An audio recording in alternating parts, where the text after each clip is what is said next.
Why do you think you should be fully accepted any place on earth? Why?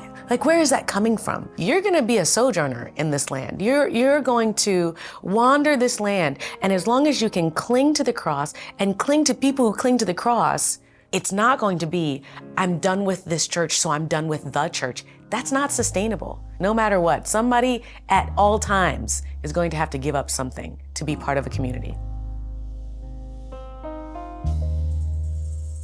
What do you say to people that have found themselves thinking, I don't know where to go, or I've got to get out, or I'm going to stay here, but boy, it's going to be rough? Well, I say to them that, and I don't mean this in a facetious way, I mean it with my whole heart. For people who don't feel at home anywhere, you're exactly in the book. I mean, there's a biblical narrative of resilience, of being a remnant, of being in a land that is not your own and yet charged to seek the peace of that land and of that city. This is life. This is life. And the question is, can you find a space that is enough of you? And I do believe in supplementing. Can you supplement that space in a way that allows you to feel fully you? Because the biblical narrative really is, you're going to be a sojourner in this land. You're going to wander this land. And as long as you can cling to the cross and cling to people who cling to the cross, then you're going to be okay. So I would say, just trust in God's word. And it is sad to say that a statement that says trust in the leading of the Lord feels so trite, but it is truth. Well, and what's interesting about that, though, is you said cling to it and with others who are doing that. Yeah. So I think one of the things that has happened for some is that they're leaving. And arguably, we could argue that Absolutely. the benefit of virtue signaling perhaps encourages some people to say, I'm going to tell it all and then I'm going to storm off. But they storm off into a space of kind of isolation where they're not getting affirmed by social media all the time. Yeah.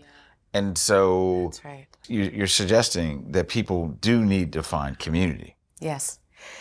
And again, it's almost like when you're buying a house and you've got your top three, like when you're watching House Hunters and they're like, I want location, I want space, and I want, good schools.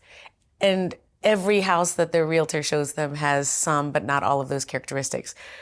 I think as Christians in this world, we're always going to have something that we've lost.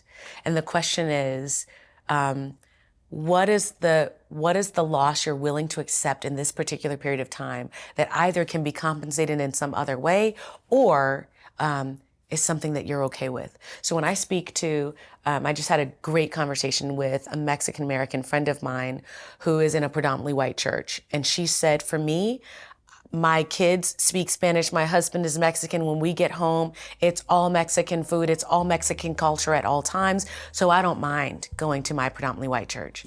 And that was just an example of what I think it's going to have to take. It's not going to be, I'm done with this church, so I'm done with the church. That's not sustainable. It can be, I'm done with this church, so I'm going to another church and I may have to piece something else in. Either I've got strong theology here, but they don't have culture, so I need to compensate for that. Or they've got strong culture and they don't have good theology and I'm going to compensate in that way. But I do think you're going to have to compensate no matter what. Somebody at all times is going to have to give up something to be part of a community.